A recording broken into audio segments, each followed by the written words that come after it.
And then for me, I don't know. He's just like he's young, but he's just kind of like he's even more immature than what his age is.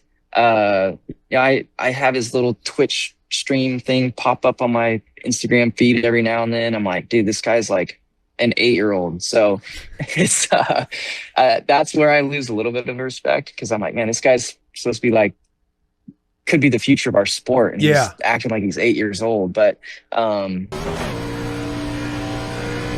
you don't hear me at all. I can see it. You can't hear me?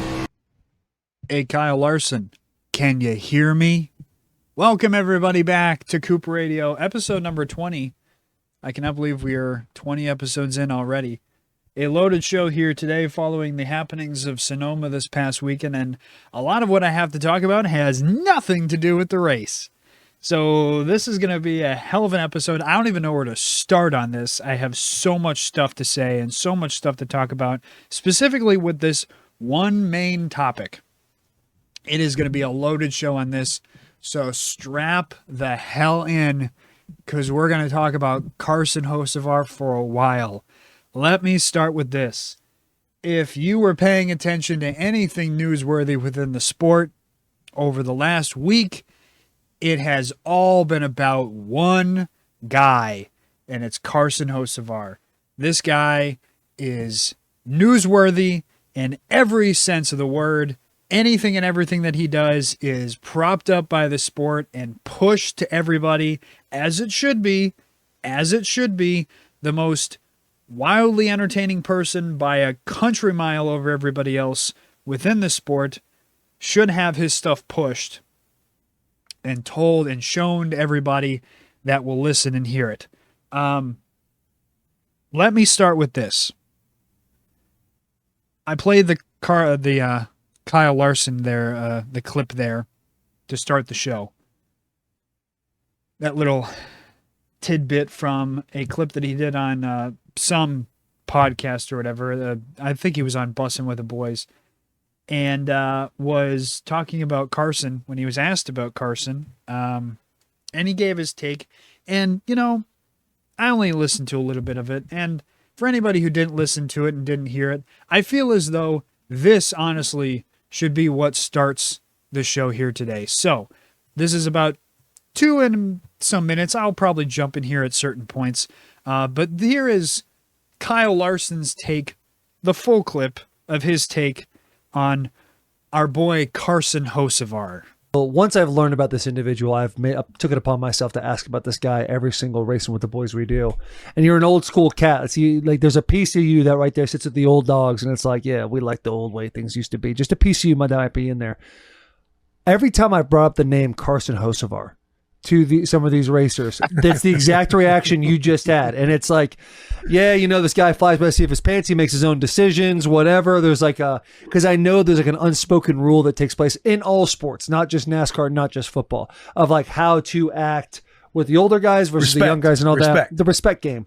What is your interactions with Carson Hocevar been like? And if your son or daughter who's right there, they're more than welcome to come in if they like. It's our crazy kid Cooper. Yeah, coming up, Coop. There he is. Yeah. You shake the mullet for him? Yeah, Show buddy. Show shaking. Yeah, big dog. Kid. He's doing the dad thing like in 2 seconds. Yeah. Hocevar, he honestly, like, I respect his talent. I think he's extremely, extremely good and fast. I think he is. I like his aggressiveness even, but I would say it goes overboard a lot of the time. And then for me, I don't know. He's just like he's young, but he's just kind of like he's even more immature than what his age is. Yeah, I have his little Twitch stream thing pop up on my Instagram feed every now and then. I'm like, dude, this guy's like an 8-year-old. So that right there. Listen, anything else he said prior is whatever. You know what I mean? Like, talks about having respect for his talent or whatever. I don't think, did like Kyle Larson forget when he went through all of that sensitivity training or whatever he did, giving back to the black communities or whatever for that year stretch that he was suspended for saying a particular word.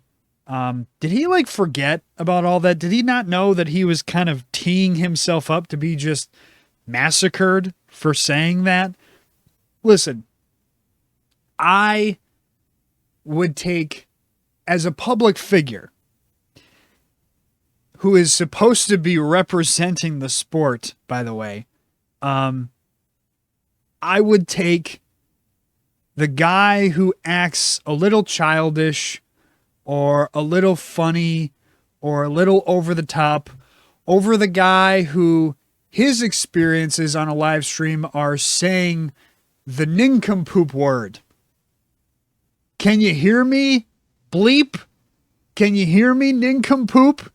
I don't think that anybody, if there's literally anybody within the sport today, you could literally name off any other single solitary person within the sport, Cup Series, O'Reilly Series, Truck Series, ARCA Series.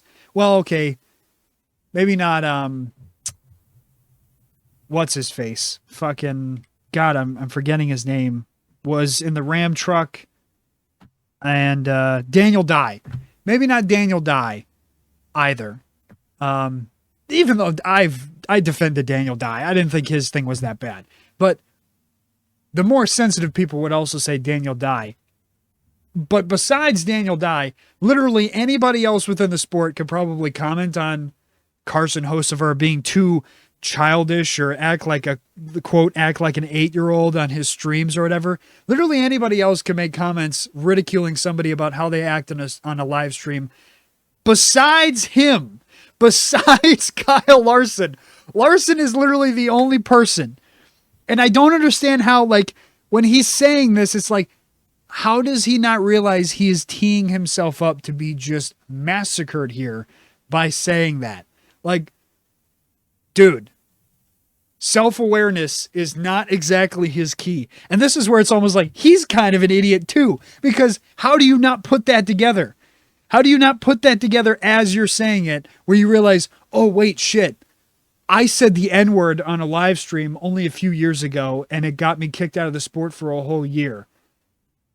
Maybe I shouldn't make comments and ridicule somebody about how they act in a live stream, because Carson's example of what he does, quote, crazy on a live stream is him yelling into a fucking microphone or a megaphone and acting a fool on iRacing, doing dumb, funny stuff.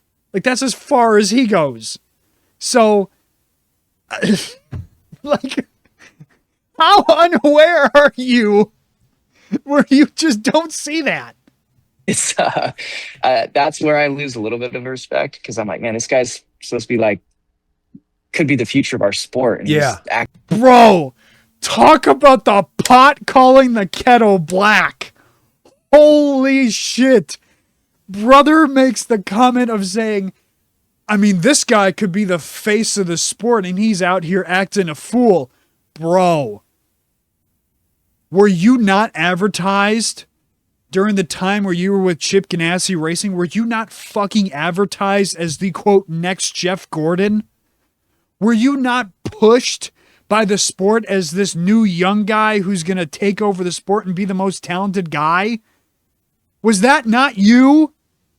And you are going to sit here and criticize somebody who supposedly is in the same position that you were X amount of years ago, and is the worst thing he's doing is just acting goofy. He's not saying anything too controversial. He's not saying anything too political. He's not going out there saying the fucking N-word like it's just something I normally say. No. He's just out there acting, he's just trying to be funny. He's just trying to be entertaining. He's just having fun. God forbid somebody goes on a live stream and just has fun. I mean, there's so many people that quote tweeted this thing of Larson making this comment. This other person says, yeah, it makes sense. The guy who got suspended for saying racial slur on a live stream doesn't like the driver that has fun on live streams. Let me find some more. There was some other funny ones. Somebody else said, it's really embarrassing. Oh, no, that's something else. Sorry, my bad. But like, there was so many comments. Another one here. Larson's my guy, but I couldn't disagree more about the 8-year comment. It's called having fun, man. That's the main reason why his popularity has skyrocketed, because he's not robotic. He's a breath of fresh air in a lot of fans' eyes and capturing that younger demo, which is important. Another person said, Hocevar streams iRacing on and other games, chats with fans, listens to music, etc. Larson said the N-word on hundreds of Twitch streams for a race being live streamed, then proceeded to get dropped by Ganassi, Chevrolet, McDonald's, etc. Alrighty then. Like, there's so many of other people who have made the obvious call out of like, dude, again, if there is anybody who should not make a comment about how somebody acts on a live stream, it's Kyle fucking Larson. Dude, you're the last person to call somebody out on that. Just say the first part. Don't say the second. Don't even bring up live streams. Just don't. Don't talk about live streams. Don't bring it up. Don't say that you watch them.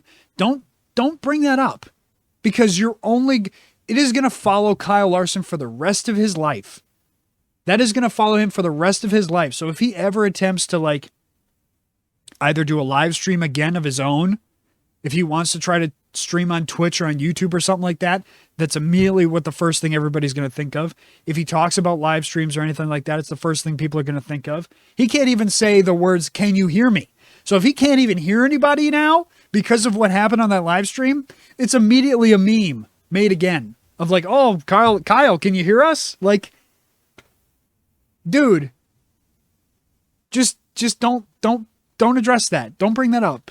Don't add fuel to that fire, because adding fuel to that fire is only going to make it worse.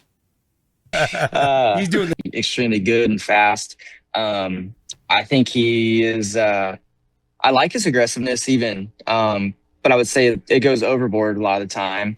And then for me, I don't know. He's just like, he's young, but he's just kind of like he's even more immature than what his age is.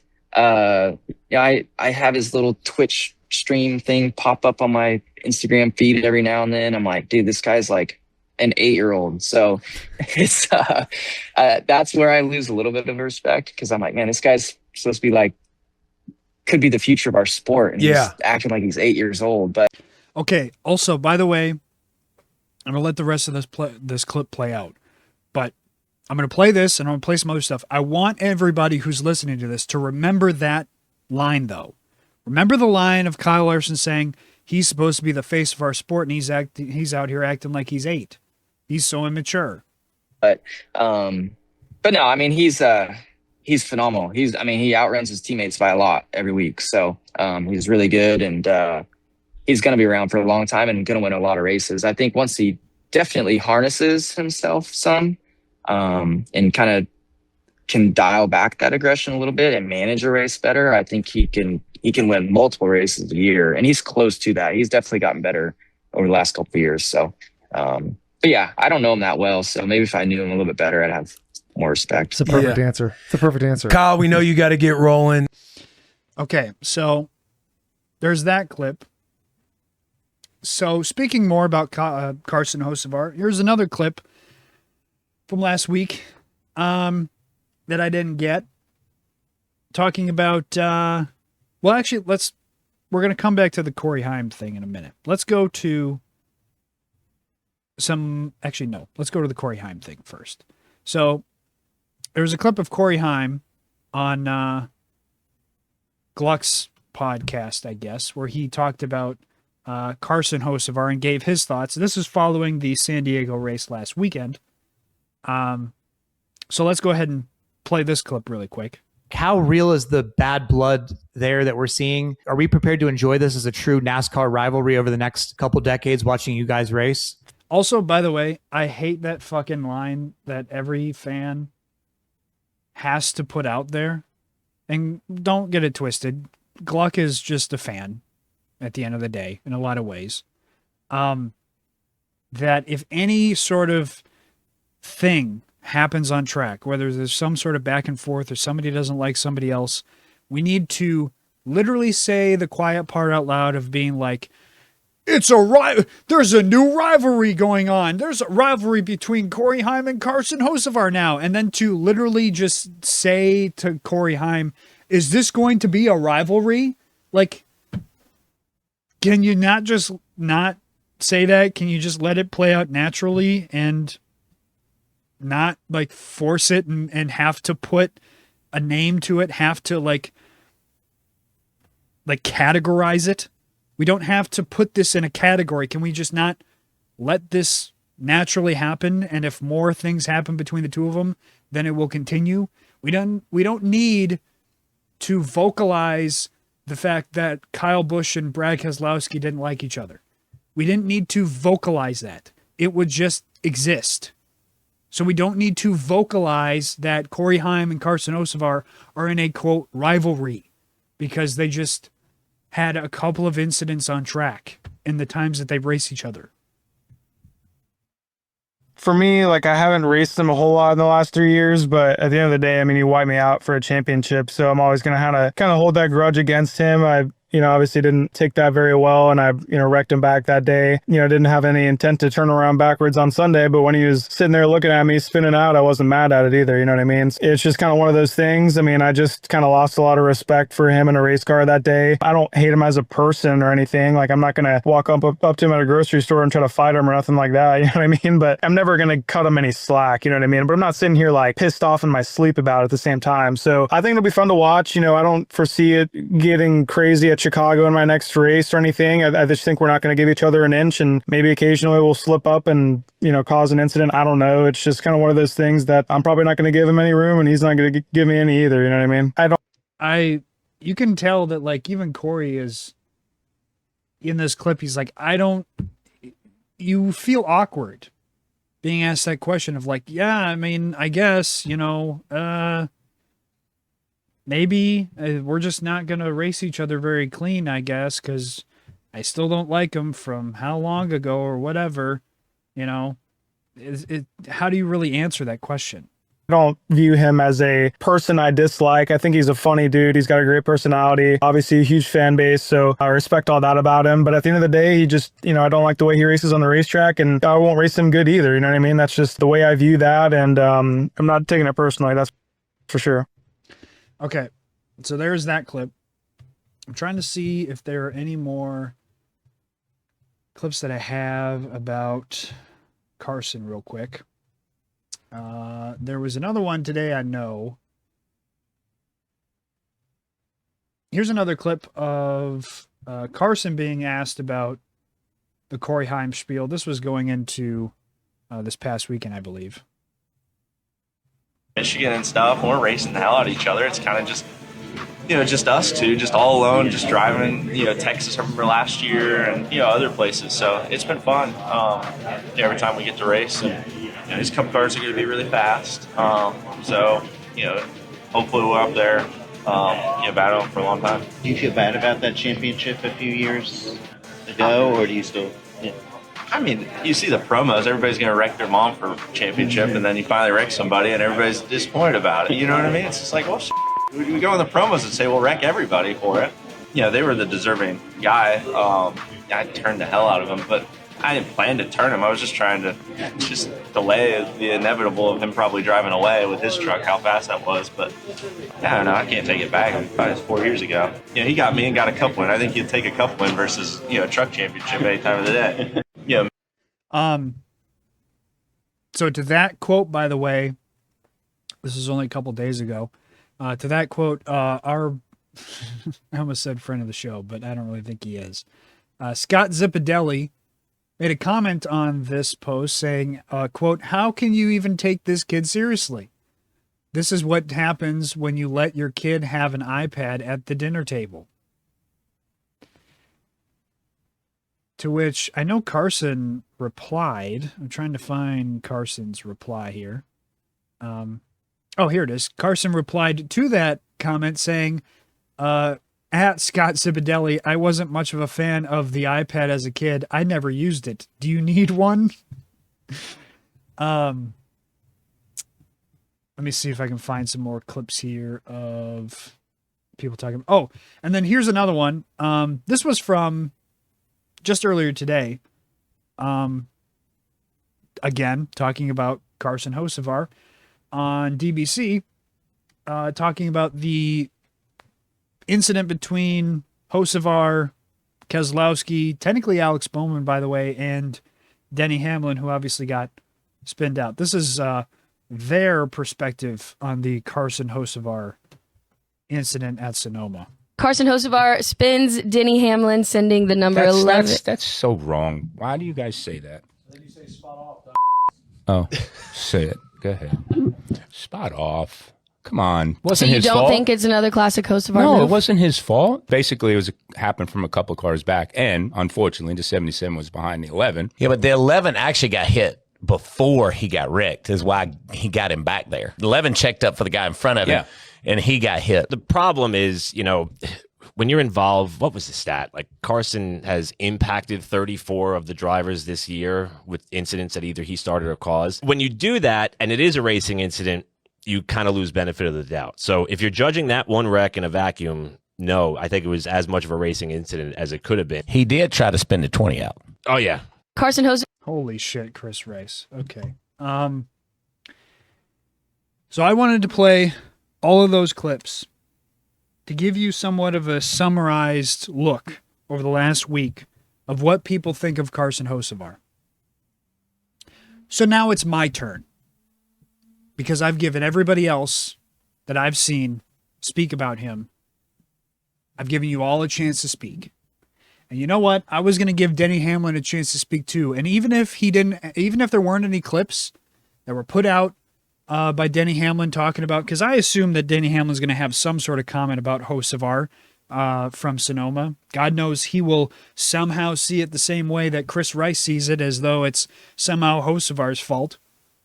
Even though if you watch the video, it is the most clear and obvious thing that, by the way, it wasn't even Brad's fault. It was actually Alex Bowman's fault. In that incident where Denny Hamlin got spun around, it literally started from Alex Bowman pushing Brad Keselowski into Carson Hocevar and then pushing Carson Hocevar into Denny Hamlin in the wrong spot and turning him. It wasn't Brad's fault and it wasn't Carson's fault. It was actually Bowman's fault. Okay? Get that out of the way. So now it's my turn to go ahead and give you the actual true facts of the situation. Because I'm not going to go ahead and I'm not going to sit here and sugarcoat it. I've been talking about this particular topic, Carson Hocevar as a whole, for months now. I went back and looked months ago was the first time I should say, where I had that video that was just titled Carson Hocevar. And that was the whole episode basically, was just talking about Carson and telling Carson basically in so many words, don't listen to them, just keep doing your thing. And ever since then, and ever since Carson's gotten to the Cup Series, all I've had to hear from every single solitary person in the garage, from drivers to team owners to crew members to crew chiefs to anybody else associated opposite of Carson Hocevar, it has been ridiculed, it has been slights, it has been pushed to the side, he's not that good, or he's too immature, or he's too this, or he's too that. And it's funny to me that all of these people, like, to me, I compared it to, off the top of my head, the Caitlin Clark in the WNBA thing. It's a really hot button issue as of late because Caitlin Clark, ever since she got into the WNBA, has been having so many other people basically abuse her on the court to such a degree to where anybody and everybody now, regardless of race, by the way, is coming out basically saying, what is the WNBA doing? They're just allowing all of these other women to just beat up on Caitlin Clark with no repercussions. You're trying to just basically drive her out of the sport. And then it's all because of jealousy.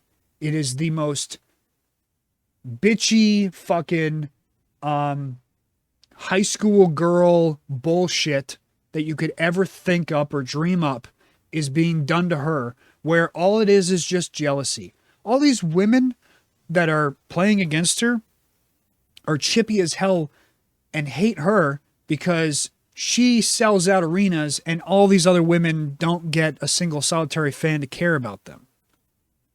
She's the reason why all these other women get private jets and everything. And instead of embracing that and saying thank you, they want to shove that aside and say, fuck you.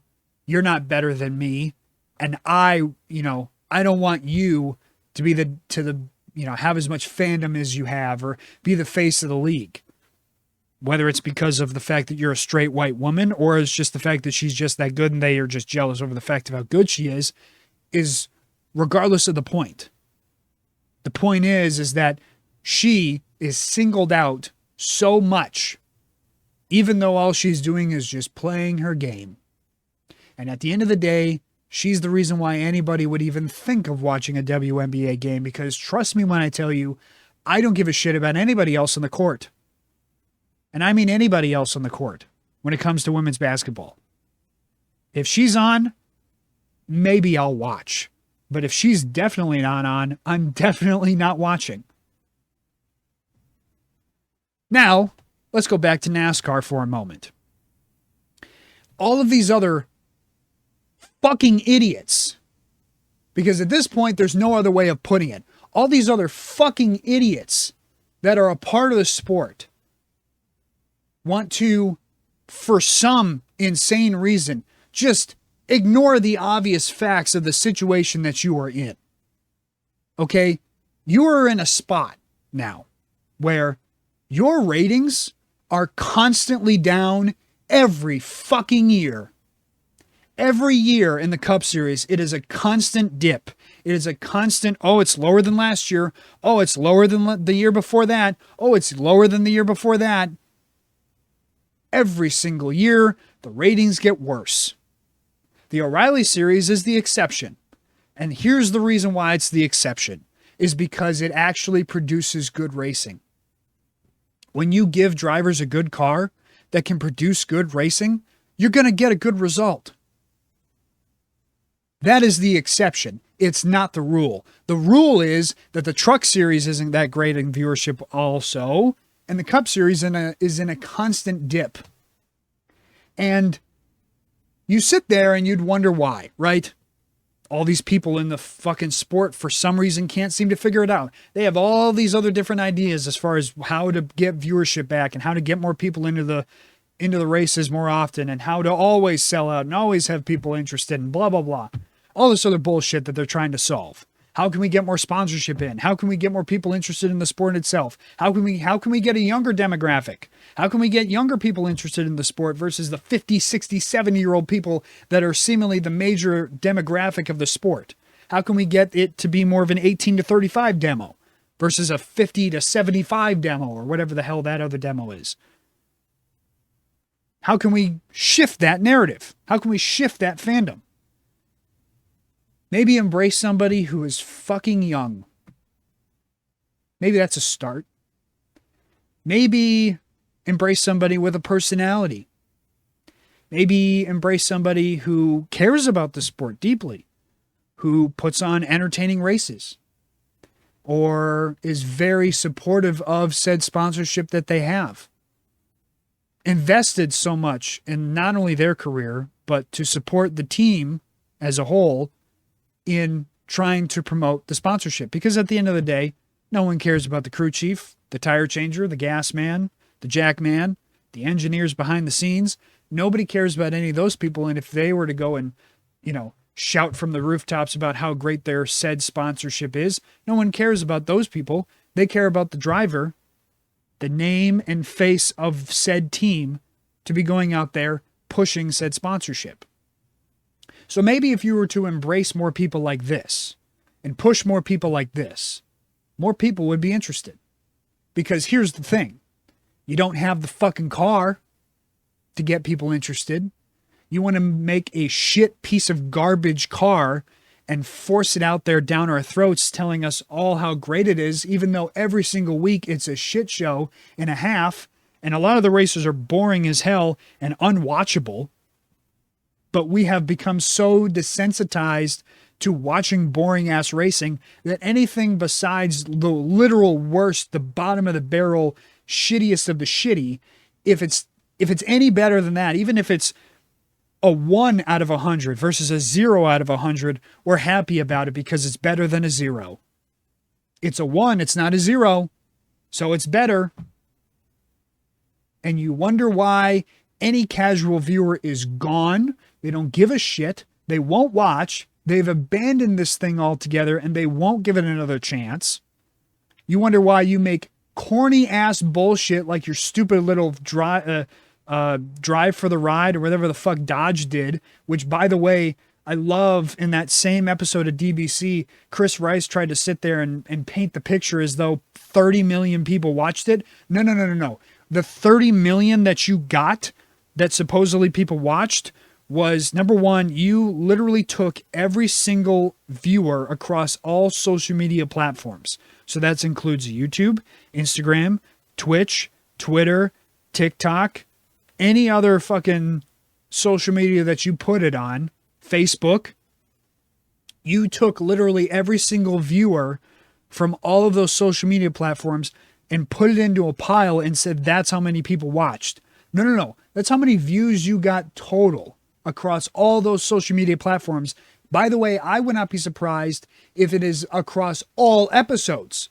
So you took literally every single view from every single episode across all those social media platforms, put it into a pile and said, that's how many people watched the show. That's a total fucking lie. And even if that's the case, if that really is true, that that's the number and it's only 30 million, that's a fucking joke.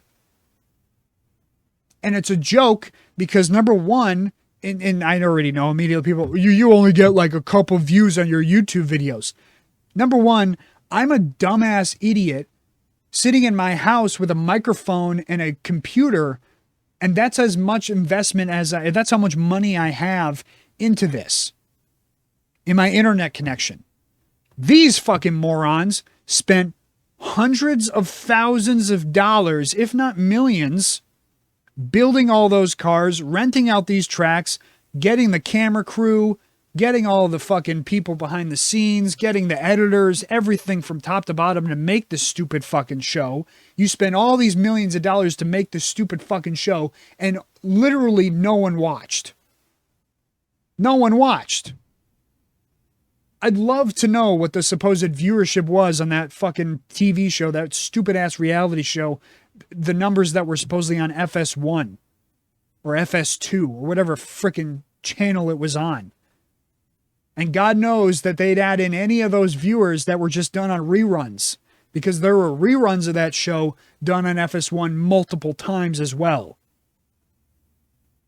So I already know that they just took all those fucking viewers across all those social media platforms and across all of the TV viewership, put it into a pile and said, that's how many people watched. Which, and if that's the case, isn't very good. I haven't spent millions of dollars on my podcast setup. If you're watching this on YouTube right now, you're staring at a fucking logo right now of my podcast. That's as much money as I've put into this. So, not exactly an apples to oranges comparison here. Putting that beside, it's people like this.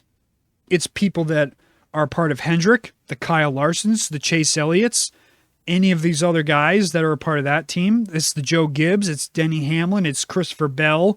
It's probably Ty Gibbs. It's Chase Briscoe. It's any person a part of Penske. Definitely Joey Logano, probably Austin Cindric, who we'll get to Austin Cindric in a second. Probably Ryan Blaney. Think of any single driver that is your quote favorite. They probably all think the same thing. Even as far as somebody like an AJ Allmendinger or a Ricky Stenhouse Jr., all these other fucking guys are like, he's just too aggressive. He races too hard. He races too immature. He's just too immature as a person. He just comes off as a kid. This is supposed to be the face of our sport. Who do you want to be the face of your sport? Do you want it to be Kyle Larson? The guy who's most infamous for saying the fucking N-word? Do you want it to be Chase Elliott, who is as boring can get? Do you want it to be Christopher Bell, who's seemingly afraid of his own shadow? Do you want it to be Tyler Reddick, who also, for some insane reason, seems like he needs better glasses on his eyes, or better yet, maybe he needs to grow a few inches because he's too short to see the replay in order to see that it wasn't Carson Hocevar's fault for getting into his fucking boss's bumper? Do you want it to be Bubba Wallace, who constantly plays the fucking race card whenever he can? On top of that, he's as big of a bitch as it gets. Do you want it to be Ryan Blaney, who, sure, the aesthetic looks like somebody who you'd want to sell to a NASCAR audience, but if you get him actually in a room to talk about something, he isn't really the best ideas as far as what is best for the sport in general.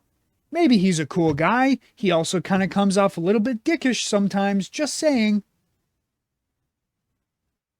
So, when these are your options, when these are the options at hand, and by the way, even if you look at the O'Reilly series, is it any better? Look at the Truck series. Is it any better? I'm done playing nice. You're all a bunch of jokes. All of you are. I don't care how talented you really are. It does not matter in the current state of the sport how talented you really are, or how talented you're sold as, Kyle Larson. It doesn't matter if no one cares to watch you. If no one gives a fuck about you, then what the hell does it matter? You could go out there and be SVG and beat the fucking field by 10, 15, 20 seconds at a road course. But if no one gives a fuck about you, then what the hell does it matter? Same thing goes for any single solitary sport that has ever existed. Same thing goes for any single television show that has ever existed. It does not matter how good you are at your craft if no one fucking watches. This is why I know and understand. I'm just trying to get my podcast started now as well. I love every single one of you who have watched and continued to watch. I greatly appreciate every single one of you for supporting me and even giving it a click, even for a second. If you click off after 5 seconds, the fact that you even gave it a chance, I appreciate. So I am definitely not sitting here saying, because I can talk for 2+ hours about NASCAR straight without an interruption, without a single break, without pausing the recording and sitting here and speaking for 2 hours straight without interruption and having nobody else to bounce off of and not having to have anybody else to bounce off of. Even though that's the case, I know and understand that I am nothing compared to X amount of other people that do podcasts about anything else. I am as low can get. I am a Z-level podcast right now. I'm trying to not be a Z-level podcast at some point, but right now in the current state I'm in, I'm a fucking Z. I know my place. So it doesn't matter how good of a rant I do right now about Carson Hocevar and the rest of the sport if no one fucking listens. So again, it does not matter if Kyle Larson goes out there and wins a 3rd championship, or Denny Hamlin finally wins a championship this year, or Tyler Reddick runs away with it, or if at some point Chase Elliott is so great that he wins 7 championships and he's the most popular guy, it doesn't fucking matter if no one's fucking watching. Congratulations, you're living in your little echo chamber where everything is great and everything is amazing and nothing's ever bad, and you can only ever talk to the people inside of that same echo chamber. And you all talk to yourselves and you talk about how great the sport is and how we're doing so great and blah, blah, blah, blah, blah. And you can sit there and listen to all the NASCAR talking heads, you know, the people that are a part of Dirty Mo Media, who basically sit there and just are told, I really believe are just told, because they're a part of the sport, that they have to only just shill the sport and sell whatever they're selling and don't ever say anything bad about it. Only give mild criticisms every now and then. Don't ever actually point out the major issues. You know, the fact that the car is a pile of shit and it should be fucking nuked. Don't point out the people in charge for making stupid ass decisions in making that car. And then, hey, by the way, when they're in your podcast room, don't call them out to their face. Just play nice and tiptoe around it all the time. Don't ever ask a hard-hitting question ever. Always lob balls. Don't bring up the fact that, hey, maybe speaking of the people running the sport, don't ever bring up the fact that they have no idea what the fuck they're doing. They'd rather sit there and spend millions and millions of dollars to build a rental racetrack that isn't going to be there next year. That, by the way, if they are going to do it again next year, they have to spend all that money all over again to make the track again, versus instead just taking that money and spending it in the same exact area in Fontana, California, and making the fucking short track that you promised us. Don't ever criticize them for that. We don't even talk about the short track anymore. I talked about that last week. I asked that same question. Where's the short track, NASCAR? Where is it?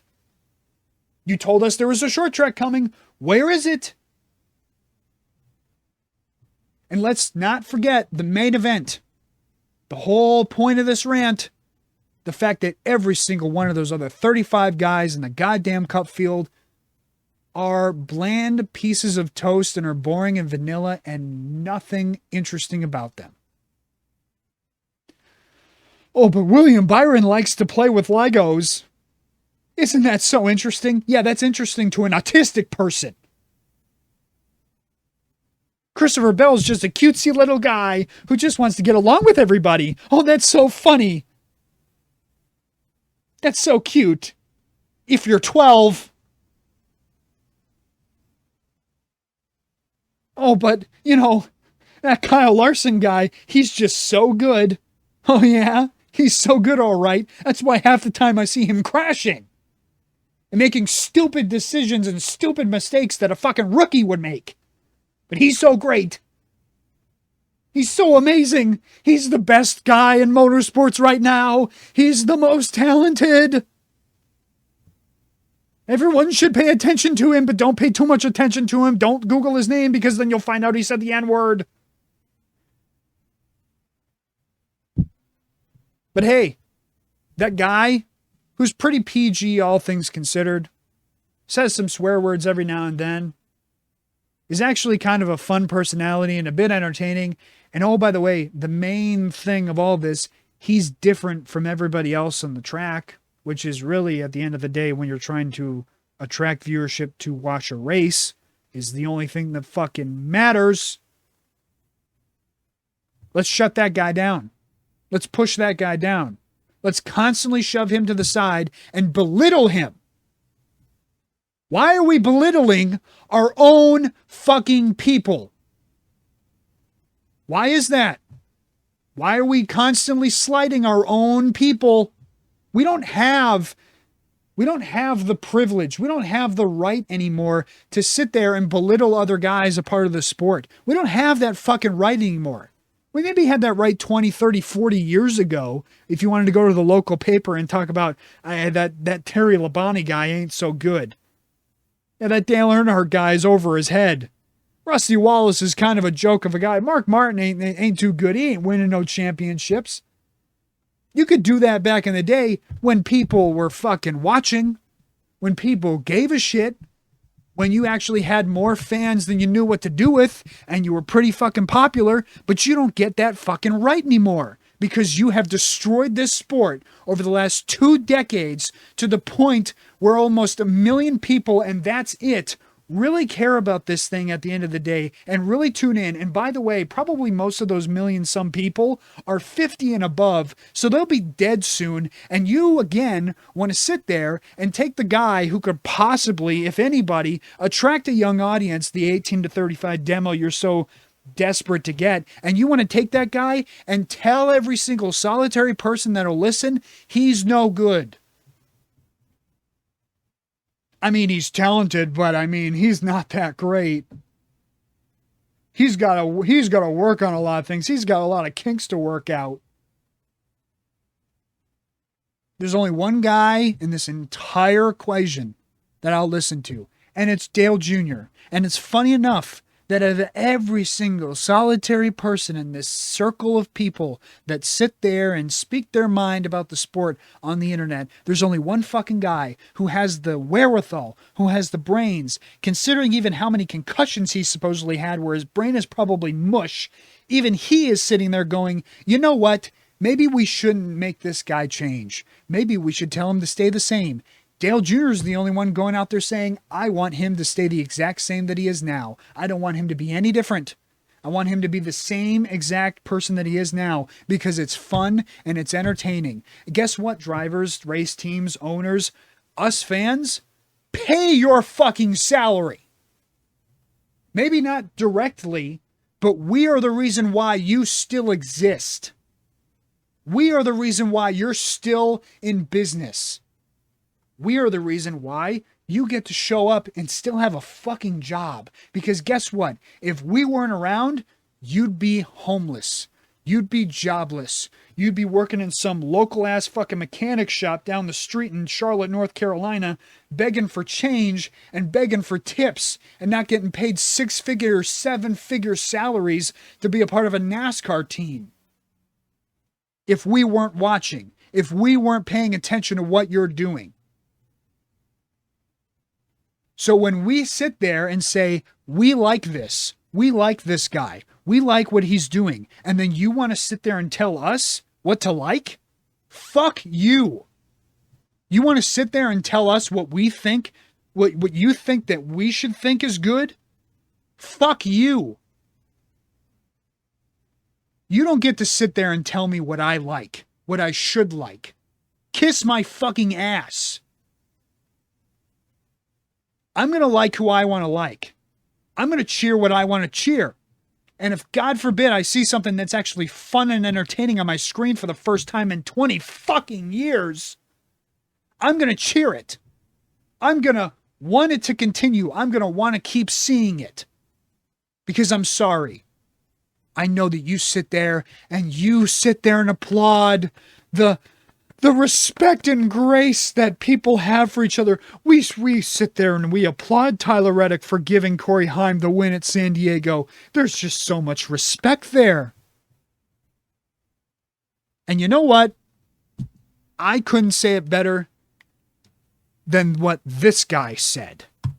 I mean, maybe I'm not the perfect driver to, put my opinion on this, but if you are a race fan, does this not devalue how much the drivers want to win? It would be different if Reddick was the guy running him down and moved him by accident and was like, oh, I want to do it right. Not the guy holding on. Reddick gives him 6 car lengths. You pretty much turn your TV off. Or oh, it's over. You're racing for points. You're racing for regular season champ. And you are door to door with him. I feel like NASCAR struggles from the prestige side, the credibility side. This is a massive race. You pretty much showed, winning's not that important to the fan perspective. Imagine Michael doing a dirty block and then going, I didn't mean to do that. Hold on. Or try again. It's the commercial. I touched the ball, coach. I touched the ball. Damn it, Alex, it's a championship game. Good sportsmanship. Pass it on. Dude, that's what it is. I mean, man. Is he fucking wrong? Is he? No. To answer my question, actually. No, he's not. He's dead fucking on. What a shocker. The guy who's fun and entertaining, who a lot of people like, is right when it comes to how we should probably start to make people perceive our sport. Was he wrong when he said that fans and people in general don't give the sport a lot of credibility anymore and we have lost a lot of our credibility over the last how many years? No, he's dead right. He's dead fucking right about that. You want to know why? Because we've made stupid ass things like the playoff system a thing that has completely, and I mean completely, devalued winning a championship within our sport. Completely, to the upteenth degree. Joey Logano has 3 championships in the Cup Series. Does anybody sit there and look at him and say, yeah, he really earned those? His last championship, he had an average finish of fucking 17th. But yeah, we really value the guy who wins the championship. We've really upheld the standard of being the best in our sport by doing things like that. And we're trying very slowly to try to get that credibility back. And in the process of doing that, you have a driver who we as fans are supposed to sit there and applaud because the drivers tell us to, because that's just such a respectful thing to do. That's just such a great thing to do. And yet us fans just go and watch somebody who obviously didn't care that much about the win because he just gave it to someone. I don't care if it's his teammate. I don't care if it's his fucking mother. Why would you give that away? I thought wins meant something. I thought all those points that you wanted to get meant something. I thought that racing meant something to you. I guess not. I guess trying to race for the win doesn't mean that much to you if you're willing to just fucking give it away. Not to mention the fact he brought up Michael Jordan. I didn't even think about that. Michael Jordan sitting there going, why did my driver just give somebody a fucking win? If I'm Michael Jordan, and I would think in my head Michael Jordan still has that same mentality that he had when he played basketball, I can only imagine Michael Jordan pulling Tyler Reddick into the office and saying, listen, motherfucker, we're paying you millions of dollars to win races. Don't ever give it away. Ever again. I don't care if it's his fucking team. I don't care if it's your teammate. Don't ever do that again, or you're done. I don't care how talented you are. I don't care if you got 5 wins this year. How well were you doing last year? You didn't get any fucking wins last year.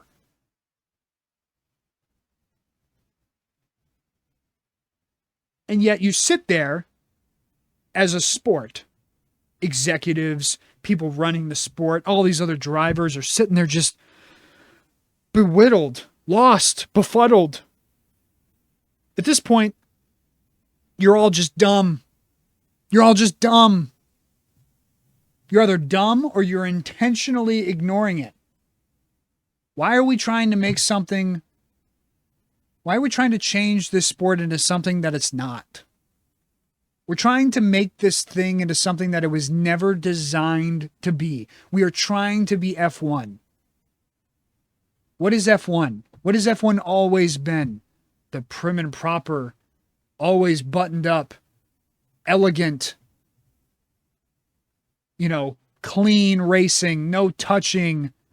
Stewards give time penalties if you go off the track too much. Need to stay within the lines. Don't get too sloppy. Need to stay prim and proper. Stay within the lines of the track. Don't touch anybody too much. We'll give you a time penalty. That's not prim and proper. That's too sloppy. That's too messy. Everybody always very respectful in interviews, always just speaking about the car, very professional. Only speaking about the race itself. Never any personal shots at anybody. Always prim and proper. Clean cut. Dressed nicely. We have never been that. We have never, ever, ever been that as a sport in the 75 plus years of this thing's fucking existence. This sport was literally built. The idea was conceived because we were all breaking the law. That's where the idea of the sport came from. The idea of the sport was built off of guys who were breaking the law during Prohibition, trying to outrun police in their vehicles that were souped up. That is where the idea was first conceived. That's where it was born from. So why are we trying to take that, something that inherently is dirty, grimy, mean, against the grain, maybe a little rough around the edges, and why are we trying to shiny it up and clean it up for an audience who won't pay to see that? Your audience is paying to see a dirty, grimy mess. They're not paying to see prim and proper. America as a whole is not sitting here embracing prim and proper. You are not a global fucking sport. Get the fuck out of here with that. Stop coming up with ideas to try to go overseas or go down south or go up north and try to think that you're going to expand this thing like the NFL is. Stop that.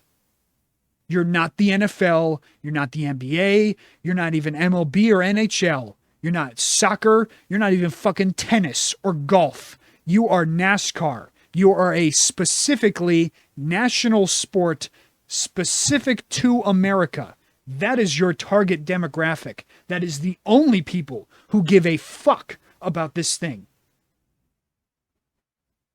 And people like Carson are the sole reason why someone would watch. This type of personality, this type of driving, this type of attitude. And you have no idea how thankful I am that after all the shit throwing, this throwing stones from glass houses that all these people fucking do within the sport, I'm so glad that this guy hasn't broke yet. I hope he never breaks. I hope that he continues to have the same attitude for the rest of his career. The fuck you, you're not better than me attitude. The I don't care what you think about me attitude. I'm just here to have fun. You don't like me? Kiss my fucking ass. You don't like how I drive? Beat me then, fucker. You want to know why I like that so much? It's not because that's my favorite kind of driver. It's not because I look for that in every single one of my racers. If it was cake all the way around, if that was all it was, where it's just cake and ice cream and everything like that, I wouldn't be able to handle that. That's too much. There would be too much. But you know what? There's enough fucking vegetables in the field. There's enough fucking carrots and cauliflower and lettuce and tomatoes in the fucking field. There's enough boring, bland, vanilla, no charisma, nothing charismatic about anybody in there. Just dead as a doornail personalities. There's enough of that. There's enough of the stereotypical, yes, the car was good. Yes, my team was great. Thank you, insert sponsors. There's 35 other guys in the field who are like that. We need somebody different. People think that Dale Earnhardt was the only guy in his time that was like that. That's not true. There were plenty of other people who drove in that same manner. The difference is, no one was as successful as Dale driving like that. None of those other guys won 7 championships. None of those other guys won 80-some races. Some of them were successful in their own right, but not as successful as Dale. And I'm not sitting here saying that Carson's going to win 7 championships and 80-some races. I don't think he will. There's so many other outside factors. Hell, he might not win more than 20 races in his career. There's a good chance that might happen. He might only win 20 at most, maybe 25. He might have the Dale Earnhardt Jr. career where he only wins 20-some races in his career and has really one good year where he wins 5 races. That might happen. But you know what? He should be here for the rest of his career in the Cup Series, regardless of whatever team he's with. And he should not change his attitude or personality one bit, because everybody else that's in the Cup Series is all the same. Everybody else in the O'Reilly Series is the same. Everyone who's in the Truck Series is the same. Everyone who's in ARCA is the same. We need one person to be different. Can we just have one? Why can't we have one? We had 2. Ross Chastain was different. He drove differently. He was aggressive. He had a somewhat of a rough look to him. He's a watermelon farmer in his own right. He has more of the rough edges kind of thing going for him. And that was snuffed out. That's gone now. He's just like everybody else. So why is it so bad that we have someone different? If Carson wasn't in the field, and he wasn't in the 77, and it was any other nameless, faceless person in the O'Reilly series or the Truck series or the ARCA series or whatever that was in that 77, this sport would be deader than dead. It would be more dead than it already is. But I'm telling you, Carson, and just being himself, he's not intentionally doing it. He's just being himself. The shit with the Kay Adams person and that thing going around on social media, the interactions he has on social media with Corey Haim and Jesse Love. Do you think anybody else is pulling that out of these people? Do you think that Christopher Bell is pulling that out of Corey Haim or Jesse Love? Do you think Connor Zilic is?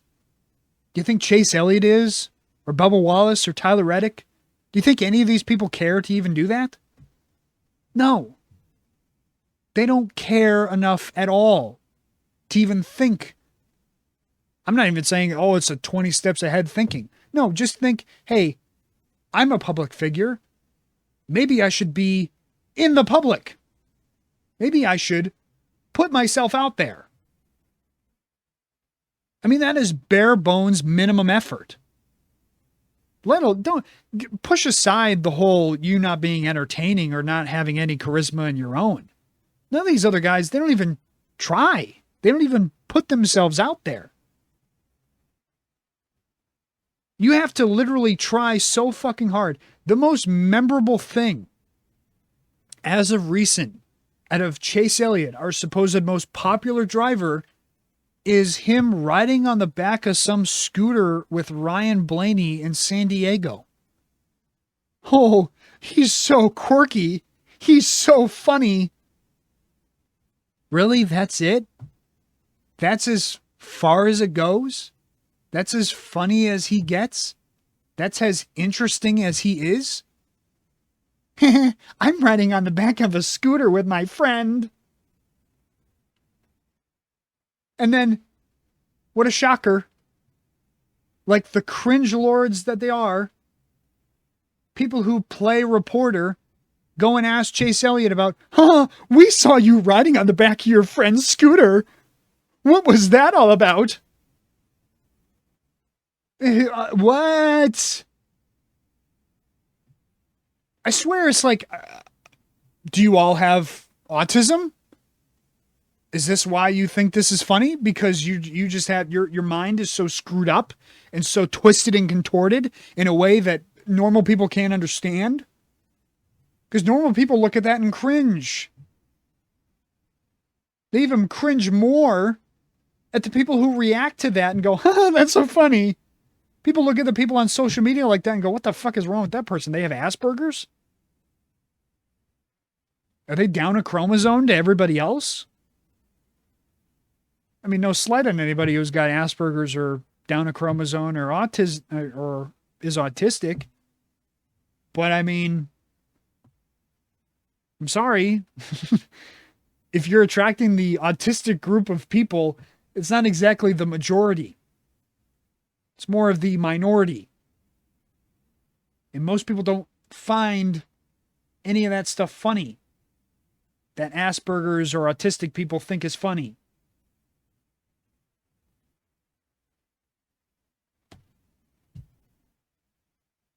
And it frustrates me so much because I feel as though it is so obvious.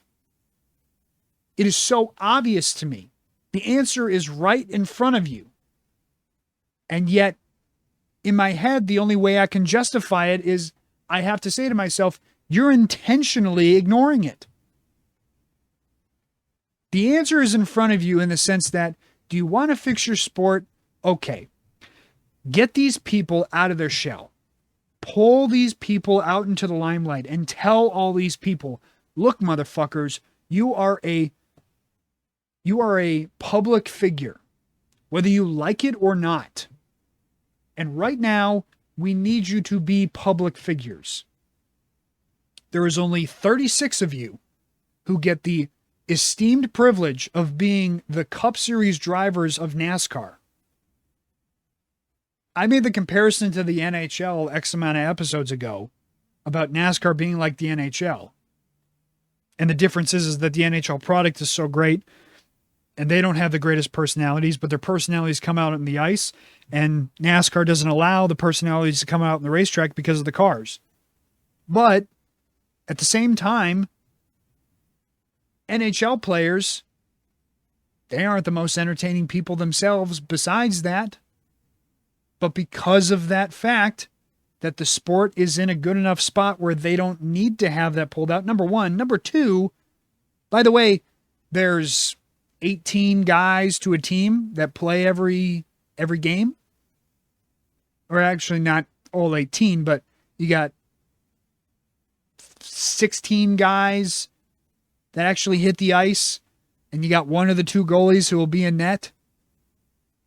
So you got 18 guys who are faces of the team, if you will, names of the team that can be important figurehead players of said team across the 30-some, I mean, what is there, 36 now because there's so many goddamn expansion teams? The 30-some teams in the NHL.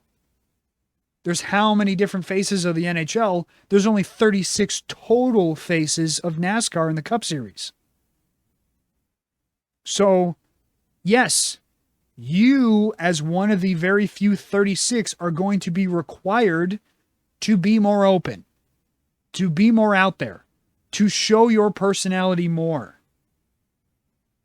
And when you refuse to do that, you're no longer doing your job. So to me, I'd say you want to fix the sport, it's pretty obvious. Take these guys and tell them, listen, motherfuckers, I don't care what you think or say. At this point, the sport is dying a slow death. Do you really want to help this thing? Good. Then show your personalities a bit more. And I'm not even saying it has to be on the track. Just do it in the public eye. Be more out there. Don't just do podcasts and then be boring on a podcast. Be fun. Be entertaining. Show your personality more. Be more vibrant. Act like you want to be doing these things. Act like you want to be in the public eye. At the end of the day, you asked for this job. You knew what came with this job. You're going to be in the public eye, whether you like it or not. So suck it up. That's number one. Number two, sponsors. You have a sponsor on your car? Fucking act like you care about them. Act like you want them to stay with you. Don't just act like it's a contractual obligation all the time that you have to be associated with this team, that you have to be associated with this sponsor. Act like you like them. You know, how like Carson, any chance he gets, pushes Chili's out there, loves to talk about Chili's. Every single time, any chance he gets, he says, I'm going to go eat at Chili's. Is it probably a contractual obligation for him to say that? Yes. But he does it in a way that it doesn't feel like a contractual obligation. In his fucking live streams, he's like, does anybody else have a fucking Chili's gold card? And makes a joke out of it. And it's now a funny little meme. Again, is he coming up with that all on his own and he's just personally likes to promote Chili's? Maybe that there's a chance of that. But I'd venture to guess that probably, more than likely, it's a contractual obligation that you, being sponsored by us, have to also push our brand outside of just being on the track. So maybe all these other drivers should, again, think about that. And hey, Chase, I don't know, maybe try to find a personality and try to come up with something to do with Napa. Or Christopher Bell, you got DeWalt on your fucking car. Try to come up with something to do with DeWalt. Denny Hamlin, hey, maybe you would have been able to keep FedEx if you actually, over the last how many goddamn years, attempted to do something more than the mandatory commercials that you did sparingly. Just saying, try harder. You get paid millions of dollars to do this job. But we spend so much time doing everything else, blah, blah, blah, blah, blah. We're always on the road. We never get time with our families. Yeah, there's plenty of other people who are in the public eye, who are in professional sports, who do this, who have the same fucking shit happen to them, who deal with the same shit as you do. They have the same lifestyle as you, where they're on the road 3/4 of the year. But guess what? It's justified because they get paid an exorbitant amount of money to do it. If you weren't getting paid an exorbitant amount of money to do it, I would be more willing to say, yeah, I can understand your frustrations over not getting to see your family that much and not being home that much. But when you're getting paid 7 figures to do a dream job that a good amount of people would die to have, and you're one of the few privileged 36 to be at the top echelon of that and be promoted as the best that we have to offer, shut the fuck up and try a little harder. Because if you don't do this, if you don't push yourself more, if you don't push the sport more, if you don't push your sponsors more, if you don't try a little harder, this world that you see, this NASCAR ecosystem that you see, if you don't try hard enough, one day it will cease to exist. And all this time, all this money, all this history will be gone. Just like that. All these other guys who had aspirations of racing in NASCAR and living the good life of making millions of dollars driving for Hendrick Motorsports or Joe Gibbs or Penske or Trackhouse or fucking Spire or Legacy Motor Club or whomever. All these kids, all these people won't matter. They'll never get that chance because the generation before them didn't give a fuck enough to leave the sport better than how they found it. They wanted to come in, be lazy as shit, not give a fuck, just do their own thing, act how they wanted, not care enough to actually see, is the sport growing? Is it doing better? Am I going to have a job next year? Is this team going to stay afloat next year? Is the sport as a whole making money? Are we progressing forward? Are we attracting a younger audience that will inevitably keep the sport going forward? Nope. They don't give a shit about any of that. And it's pretty fucking obvious. Because if they did care about that, we wouldn't be in the boat that we're in.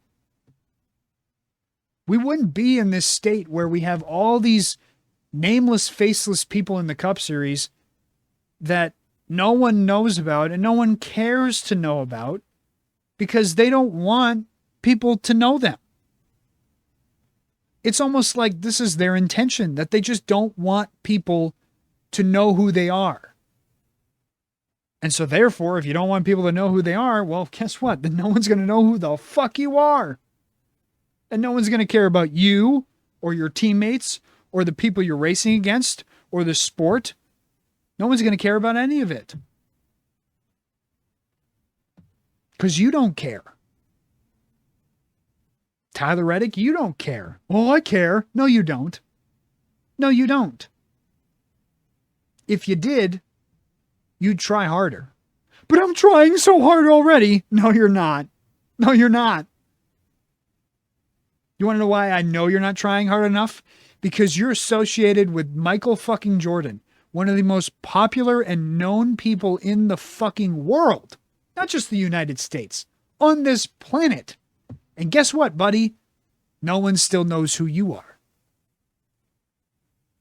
No one still knows who Denny Hamlin is. Or Bubba Wallace. No one knows who any of these people are. No one cares to know. You want to know what all those people are to everybody else on the fucking planet who isn't a NASCAR fan, they're just people who work for Michael Jordan. That's all you are. Tyler Reddick, Bubba Wallace, Denny Hamlin, even though you're supposedly co-owners, everybody else on the planet just thinks of you as somebody who works for Michael Jordan.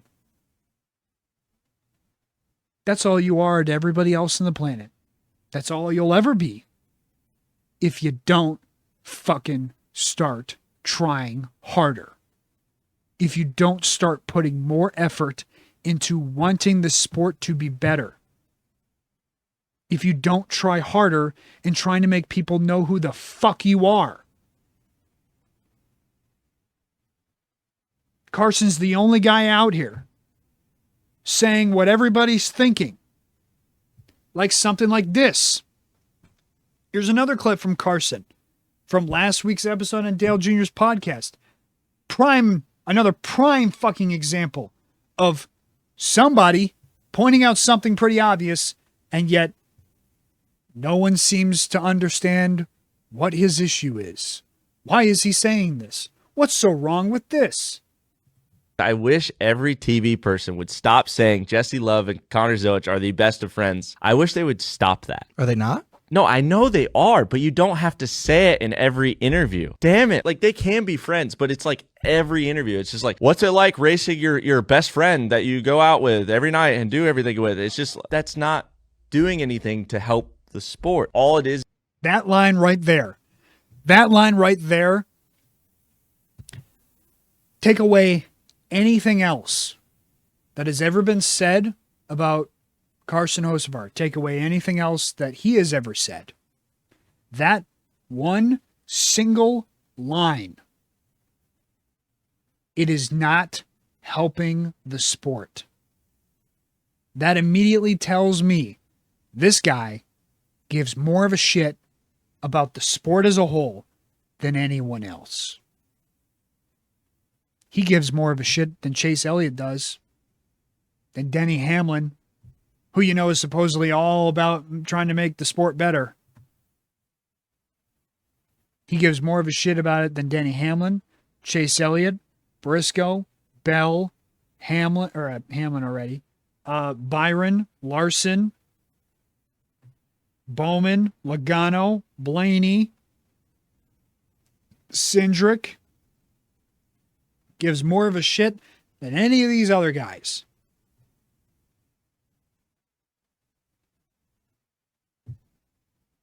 It's not about the fact that these other fucking waterheads in the comments section who are like, he's just jealous of their friendship. Yeah, you know who says that? A fucking moron, autistic person who doesn't know anything about the real world. I'm saying autistic because I'm trying extremely hard to not say a different word that I know I shouldn't say. So I'm saying waterhead, an idiot, and stupid, but put two and two together if you're listening to me, and you can kind of put together what I'm actually saying and what I actually want to say, and what I actually want to call these people. No, he's not jealous of their friendship, you dumbass. He's more concerned about the fact that everybody and anybody doesn't actually pay attention to a sport to hear about how great of friends Josh Allen and Patrick Mahomes are. He doesn't care about how great of friends LeBron James and Steph Curry might be. No one watches to hear about how Aaron Judge and Shohei Ohtani have such a good friendship behind the scenes. We don't care about that. If any of those friendships were real, we wouldn't want to hear about that.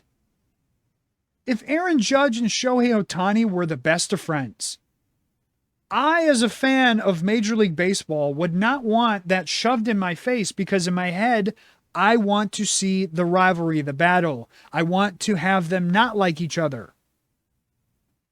They are AL and NL teams that could possibly face each other in the World Series and maybe could this year. and could have possibly in years prior. And the matchup of Aaron Judge and Shohei Ohtani in my head is the two best players in Major League Baseball right now clashing. Maybe they get along, maybe they don't. I don't know. But in my head, it is the idea of seeing two guys who are the best at their respective sport play against each other in a heated battle for said coveted trophy. If I'm going into a World Series where the Yankees are facing the Dodgers, I don't want to be shoved in my face, Shohei and Aaron Judge are such great friends behind the scenes. They are just going to have the bestest of times playing against each other, hopefully for 7 games, and it'll just be the bestest of friend who comes out on top. That's fucking dumb. No one wants to hear that. If Patrick Mahomes and Josh Allen play each other in the AFC Championship game, I don't want to hear about how much they golf together in the offseason. I don't care. It doesn't help bring me, even as a serious hardcore fan or a casual fan, it doesn't pull either one of us into being interested in something happening on the track. If it's these two guys are just the bestest of friends, then I don't care to watch them race each other because I know they're not actually going to race each other. I know nothing interesting is going to happen. They're just going to race next to each other and nothing's going to happen. That's what any other fan is going to think. No one's sitting on the edge of their seat going, oh, these two guys are best friends. Ooh, that means they're going to race really hard. No, it doesn't. And pushing, as Carson is going to get into in a second, pushing this idea that everyone's just bestest of friends. Everyone just gets along. Brother, we don't want that. This is sport. It's supposed to be sport anyways. It's supposed to be sport and entertainment. And seeing a bunch of guys who are just bestest of friends race against each other and never anything bad ever happen is boring. It's a boring product. It's a boring sell. No one cares to watch that.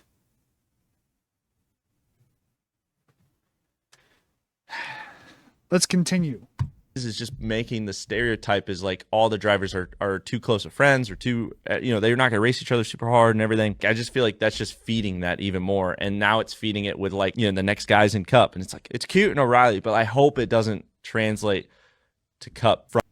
Here's the thing. And Carson is saying the stereotype. No, dude. This is the only time I'll disagree with him now. It's not a stereotype, though. It's just a reality.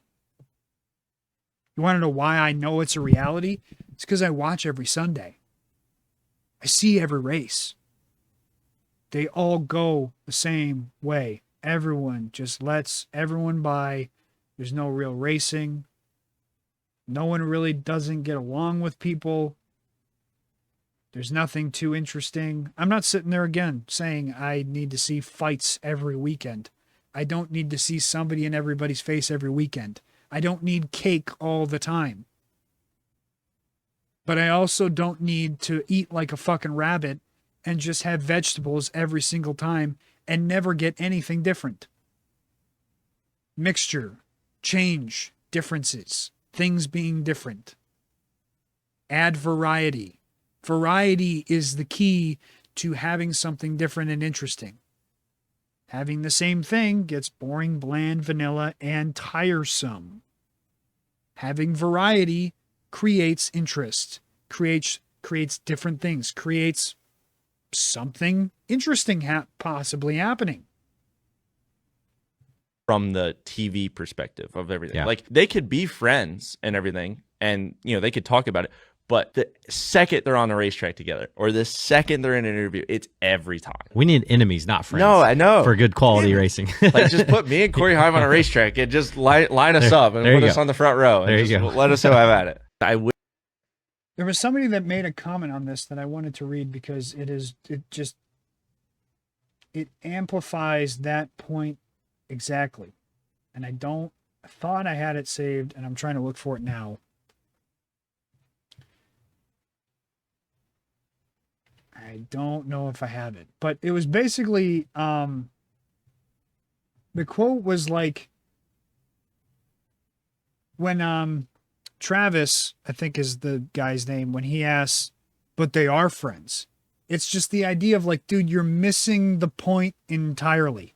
And that's everybody else in the sport. I don't think that it's just Travis who would say that. I think literally anybody and everybody a part of the sport would say that exact same thing.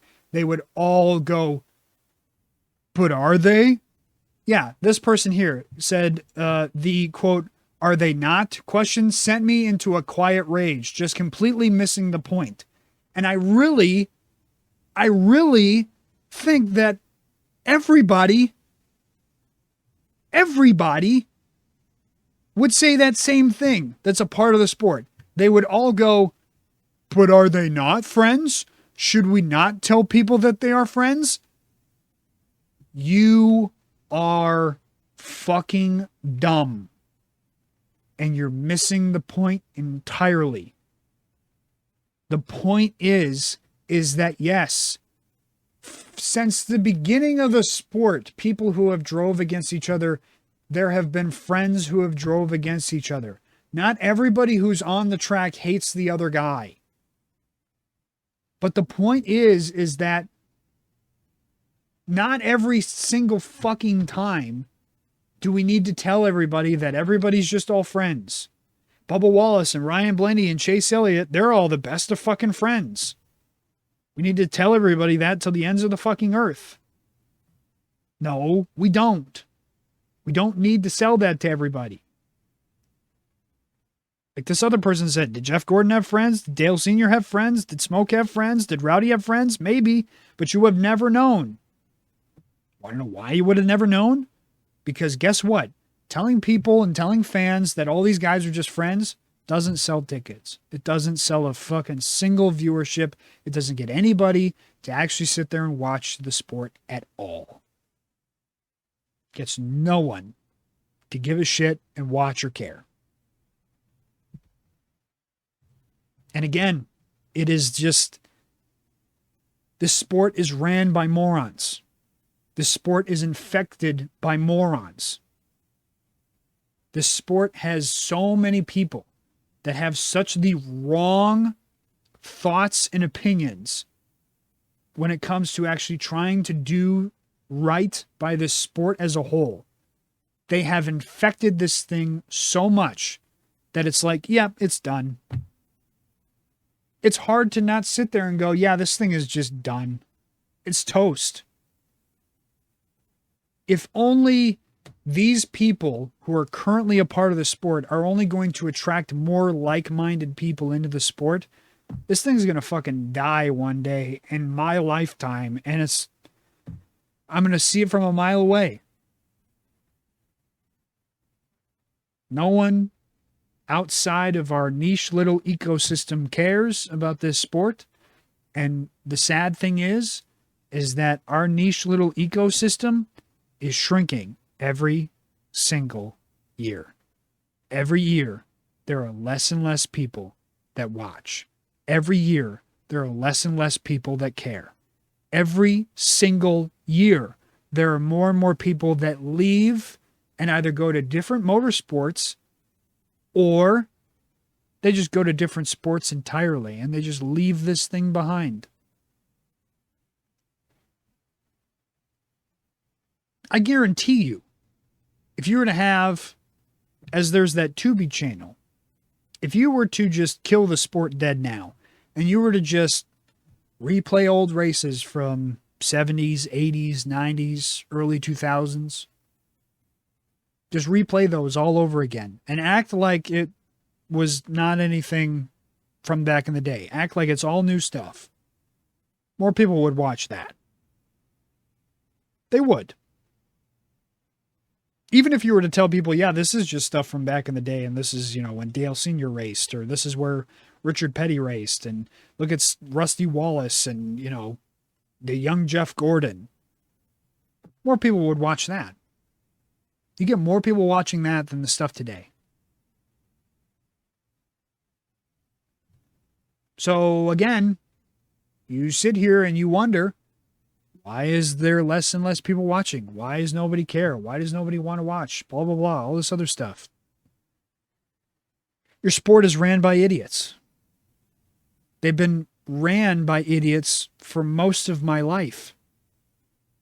And they have only attracted more and more idiots into the sport. Where you have people like Chris Rice who can watch something on a replay, see something that is so fucking obvious, and intentionally, purposefully ignore what is on the screen and just say something completely different than what is actually on the screen, as though what he thinks is fact. Again, to spin this narrative that Carson is just this menace. He's just this fucking awful racer. He's always racing over his head.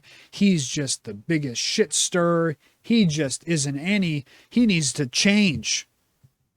Notice that? Everybody says that same thing about him.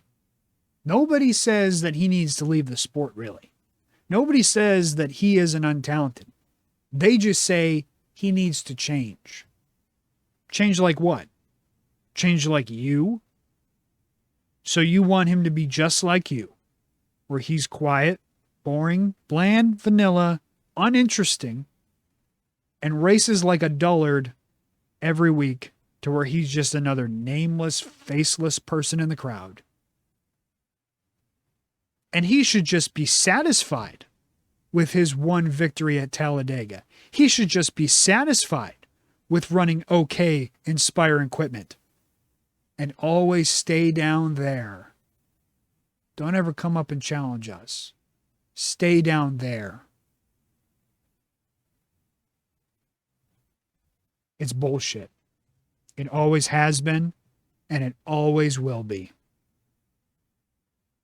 I don't even want to talk about anything else. I really don't. Sonoma was dominated by SVG in both races. Dodge is supposedly coming back next year to the Cup Series. There's the rumor that there's a chance of that. Chris Rice said something, cryptic about we'd love to have them back. I'd love to have Dodge back as well. That'd be awesome. But besides that, there's nothing as important to talk about than what I just talked about. I could talk about Noah Gragson fucking being pissed about, not running much better than Cody Ware last weekend. I'll maybe talk about him more later, but there's some other stuff, like Denny Hamlin had some weird back and forth with somebody on Twitter. I could talk about that, but again, it's just not worth it. It's really not worth it compared to the Carson Hocevar stuff. I've ranted on this now for an hour and a half, and I think this is where I should stop it. So, next week they're in Chicagoland. Hopefully that'll be an interesting race. It'll be nice to get away from some road courses. Get back to some ovals, and it should be interesting next week. But I ranted about this for as long as I did because people don't think, oh, it's not that important, man. It's just one guy. Here's the problem. It wouldn't be that important if it's just one guy. In most cases. But when that one guy is the only single solitary person in the entire fucking sport who has a personality worth a shit, and all they want to do is snuff that personality out, I'm sorry, it is the most important thing to talk about. And it is that important. It is important to be impassionate about this stuff because guess what? Every other motherfucker in the entire sport won't be as passionate about this or won't say this part out loud. Whether it's because they don't believe it or they believe it and they don't want to say it. Whatever the reasoning is, no one will. All the other fucking stupid ass YouTuber fucking NASCAR people out there who just want to stay in between the lanes. Like the Eric Estep guy who just wants to stay in the lane so he can have Denny Hamlin on his show. He wants to stay PG and he wants to stay political within the sport so he can keep his credentials and he can get to interview Denny Hamlin on his YouTube show so then he can turn around and feel important to himself and then also to other people and say, see, I interviewed Denny Hamlin. And no one else who's just a YouTuber who talks about NASCAR gets to do that. And it makes him feel important then. I don't care to interview Denny Hamlin. I don't want to.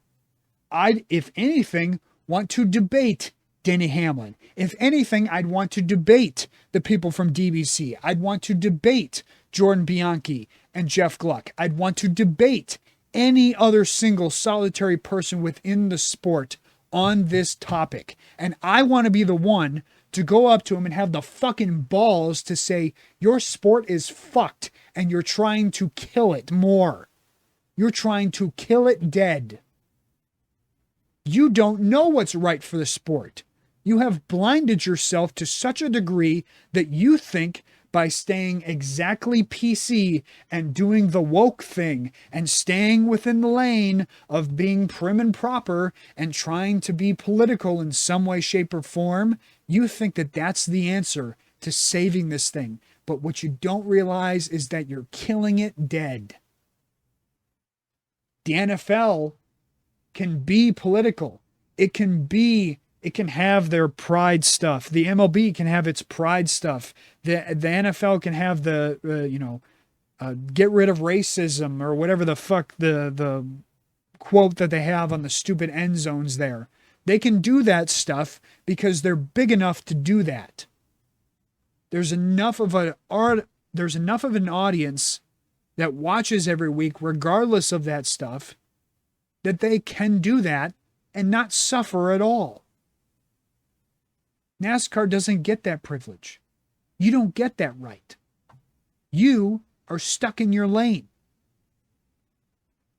You're stuck in this singular ecosystem, your little echo chamber that you've built for yourself, and now you're slowly picking off the people within your own echo chamber by trying to tell them that this is how we're actually going to change now. We're going to keep changing things that are not for the better, that are going to drive you away, and we're just going to keep shooting you out of our little echo chamber to where there's almost nobody left. And they don't realize it because no one is fucking telling them. Everybody else is just same thing. Stay in their lane. And because there's so many other people who will just sit there and kiss all their asses and tell them how great they're doing and stay in their lane, they point at people like me or anybody else who may be saying the same things that I am and pointing out the obvious issues and going and looking at all of us and saying, you're all just haters. They use the most stereotypical line of all, calling us haters, because it's easy to just call us haters and write us off as though we don't mean anything, as though we're just being contrarians to try to get views or to try to get attention or try to get, popularity. Trust me when I tell you, I am not saying this because I want to have people notice me, and I'm not saying it out of try to get popularity. I'm not saying it to be a contrarian. I'm saying it because I truly believe it, and I feel as though it is the most obvious thing on the planet And it frustrates me so because it seems so obvious. And yet to all them, it's the most complicated thing on the planet. I'm not as simple as saying just do everything you used to do in the 90s, because not everything that you did in the 90s is going to work today. Two completely different times. But at the same time, there are things that you can take from the 90s and the 80s and the 70s and the early 2000s. You can take some things from those time frames and apply it to today. Trial and error. Maybe some things from back in the day work today. Maybe not. But you'll never know if you don't try them. I don't know. Maybe take less technology out of the cars and make it more of closer to what we used to have as far as stock cars. Maybe that is the move. Maybe we don't need a sequential shifter. Maybe we don't need the diffuser and we don't need all this technology in the car. Maybe make it simple. I don't know. Simplify it a little bit more. Maybe we don't need stages in a fucking race. And I'm not even saying, oh, you can keep the stages but get rid of the stage cautions. No. We don't need stages, period. We spent the previous 65, probably 60 to 65 years of this sport's existence without stages and just awarding points for however you finish at the end of the race. And we were just fine in doing that. Why do we feel as though we need to have stages now? Why, again, do we need to have a chase? Or why did we need to have a playoff system? We spent how many fucking years at the beginning of the sport's history just having straight season, full season point standings? And whoever was the best for the entire 36 races was the best, and they won the championship.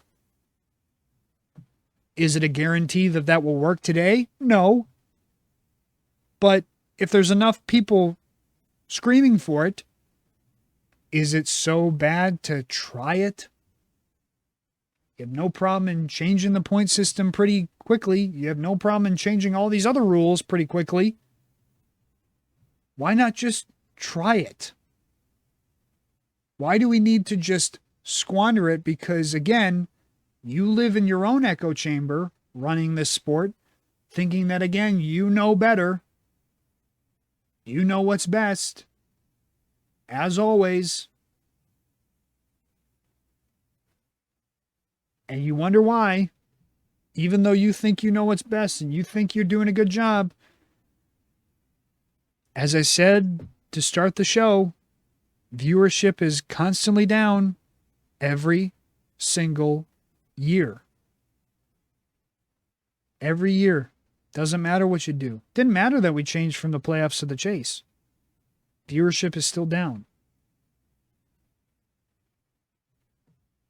I don't know. Maybe pull your head out of your ass and realize that you don't know better. And you've fallen behind mightily. And if you do that, well, then maybe, just maybe, you'd have a chance. So thank you, Carson. Thank you for being the one and only person in the sport today who's fucking different. To everybody else listening, thank you so much. Take it easy.